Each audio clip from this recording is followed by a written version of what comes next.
mempresentasikan hasil diskusi kami tentang batuan beku, di mana studi kasus yang kami ambil yaitu batuan beku di Pegunungan Jiwo. Seperti sebuah pepatah, jika tak kenal maka kata saya, izinkan kelompok kami untuk memperkenalkan diri. Mulai dari saya, Keiko Fatah Keisha dengan NIM 07251019, dan teman saya Syara Magdalena Simandolang dengan NIM 07251041. Saya Ambela Renata Siregar dengan NIM 07251021. Saya Mas Bazuma Ramadhani dengan NIM 07251051. Saya Mira Sarosa Sadila dengan NIM 07251009. Baiklah, kita akan masuk ke materi. Baik, materi pertama itu adalah latar belakang masalah. Nah, di latar belakang masalah itu kita akan mempelajari tentang di mana sih lokasi dari Pegunungan Jiwo ini, dan juga masalah apa sih yang dialami saat melakukan penelitian terhadap batuan beku yang ada di Pegunungan Jiwo ini. Yang pertama, mengenai lokasi, Pegunungan Jiwo ini terletak di daerah Bayan, Jawa Tengah. Next. Nah, di sini kita bisa lihat di dalam gambar, dia terdapat di Kecamatan Bayan, di Kabupaten Klaten, di daerah Jawa Tengah, di mana dia merupakan bagian dari unsur Sunda Benda. Kemudian salah satu masalah utama yang ada di kawasan ini itu adalah keterbatasan pemahaman pengetahuan geologi, yang dimana dia membentuk formasi batuan tersebut, terutama yang berkaitan dengan batuan-batuan yang ada di Pegunungan Jiwo. Contohnya seperti batuan beku, batuan metamorf, dan juga batuan diabas, gabro, basa, dan diorit. Tapi pada saat ini kita akan mempelajari tentang batuan beku itu saja. Selanjutnya, Tujuan studi pengamatan pertama dalam menganalisis formasi dan jenis batuan, yang kedua menganalisis pembentukan batuan beku, dan yang ketiga adalah memberikan pemahaman mengenai interaksi geologi di wilayah tersebut. Lalu setelahnya adalah metode kajian. Yang dilakukan adalah pemetaan geologi permukaan langsung ke lapangan, sekaligus memakai data penelitian yang telah dilakukan oleh peneliti terdahulu. Nah, pas ke lapangan itu yang dilakukan itu pertama pengamatan geomorfologi, yang kedua pengamatan singkapan atau litologi, yang ketiga pengambilan sampel batuan, yang keempat pengukuran struktur geologi, dan yang kelima pencatatan data. Setelahnya menggunakan pemotretan udara dengan drone. Ini ada contoh drone-nya. Setelah itu menggunakan metode radiometrik KAL untuk mengetahui data umur batuan beku. Next. Nah, di slide ini kita membahas tentang umur dari batuan-batuan beku yang ada di Pegunungan Jiwo. Penanggalan radiometrik dengan metode isotopik potasium argon menunjukkan bahwa gabro dan basalt di perbukitan Jiwo hingga Tegal Rejo menunjukkan umur 39,82 plus minus 1,49 juta tahun yang lalu, sampai 24,25 plus minus 0,65 juta tahun yang lalu atau Eosen tengah hingga Miosen awal. Sedangkan pada batuan diorit dan diorit mikro menunjukkan umur yang lebih muda, yaitu 17,220 plus minus 2,284 sampai 13,852 plus minus 5,45 juta tahun yang lalu. Nah, lebih lengkapnya itu bisa dilihat di tabel berikut.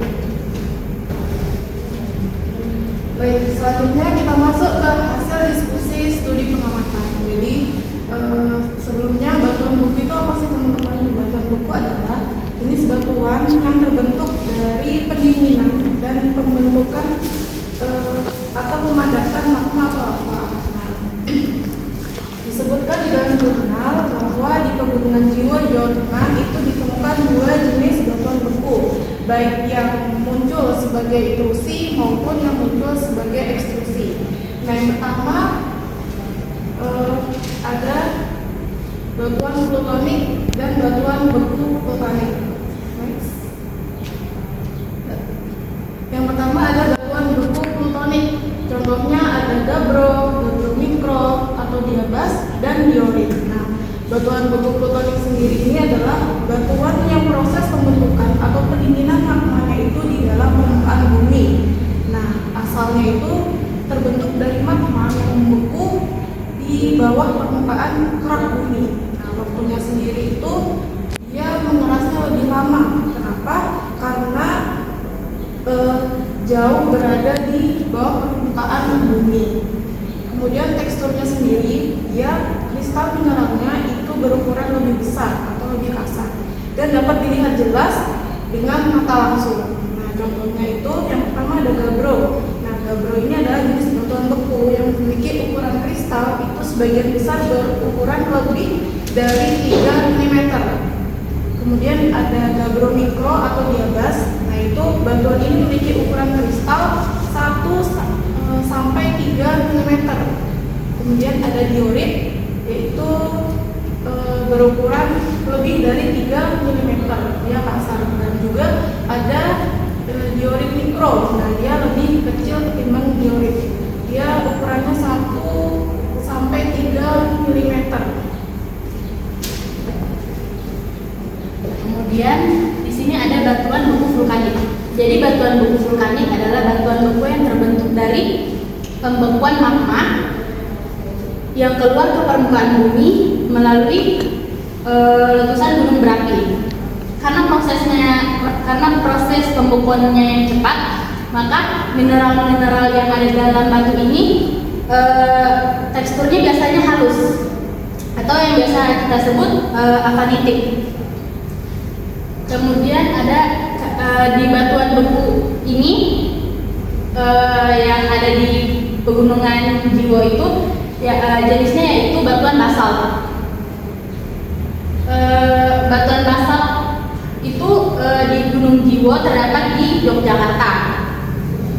Nah, biasanya ciri-cirinya itu dia warnanya dominan hitam atau keabu-abuan. Teksturnya butiran, dia berbentuk butiran kristal yang tidak sama besar, berbeda dengan batuan yang sudah dijelaskan tadi. Kemudian biasanya bersifat keras dan padat, banyak digunakan sebagai bahan bangunan, batu belah, agregat jalan, dan lain-lain. Kemudian selanjutnya ada asal batuan beku. Dari mana sih asal batuan beku, terutama batuan beku yang ada di pegunungan Jiwo? Next. Jadi batuan beku yang dari di pegunungan Jiwo itu kebanyakan dari proses magmatisme. Dari penjelasan sebelumnya bahwa pegunungan Jiwo itu berada di daerah busur Sunda Banda, di mana busur tersebut merupakan busur vulkanik, yaitu tempat deretannya gunung-gunung berapi mulai dari Pulau Sumatera sampai ke Jawa Timur, Jawa Tengah, sampai ke akhir itu ada di Pulau Banda. Nah, batuan-batuan yang ada di pegunungan Jiwo ini merupakan batuan-batuan yang diperkirakan umurnya itu dari eosen akhir sampai dengan eosen awal, yakni 39,82 dengan ketidakpastiannya itu kurang lebih 1,49 sampai dengan 13,852 dengan ketidakpastian yaitu kurang lebih 5,45 juta tahun yang lalu. Kemudian prosesnya bagaimana? Prosesnya itu mulai dari keluarnya lava dari dapur magma menuju ke pipa vulkanik. Nah, di pipa vulkanik ini tidak semuanya keluar ke permukaan bumi, tapi dia akan ada yang berhenti di bawah permukaan bumi. Contohnya seperti itu, ada latsolit, silt, dan juga ada banolit. Nah, kemudian ada juga yang keluar ke atas permukaan bumi, seperti contohnya kita bisa lihat di meletusnya gunung berapi. Nah, saat meletusnya gunung berapi, itu lava-lava itu akan keluar menjadi gunung berapi, lava yang aktif, dan juga beberapa endapan-endapan yang bisa kita lihat saat gunung berapi meletup. Nah, saat lava-lava yang ada di bawah permukaan bumi itu akan membentuk menjadi batuan-batuan yang bisa kita sebut sebagai batuan intrusif. Dan juga jika lava yang ada di atas permukaan bumi itu keluar dan mengeras atau mengalami kristalisasi, maka akan disebut sebagai batuan ekstrusif. Dan juga di pipa vulkanik saat mengalami pengeluaran melalui retakan atau kerak bumi, dia akan mengalami pembekuan dan juga pengkristalan dari mineral-mineral yang ada di batuan-batuan tersebut. Next. Oke, kesimpulannya adalah di penelitian Jiwo kita bisa menemukan berbagai jenis batuan beku, dari plutonik seperti gabbro dan diorit maupun batuan vulkanik seperti basalt. Batuan ini muncul dalam bentuk intrusi maupun lava. Menariknya, sebagian besar batuan-batuan ini tidak lagi murni, melainkan sudah mengalami perubahan hidrotermal tingkat lemah hingga sedang. Hal ini ditandai dengan munculnya mineral sekunder seperti fluorid, karbonat, dan serpentin yang menggantikan mineral primer, misalnya plagioklas olivin, dan piroxen. Keseluruhan batuan beku ini merupakan bagian jalur magmatisme pada zaman Eocene terakhir sampai Miocene awal. Jalur ini terbentuk karena proses subduksi lempeng Hindia Australia ke bawah bagian tenggara lempeng Eurasia yang kita kenal sebagai Sundaland. Sekian presentasi dari kami. Mohon maaf jika ada kesalahan kata dan juga ucapan. Kami ucapkan terima kasih.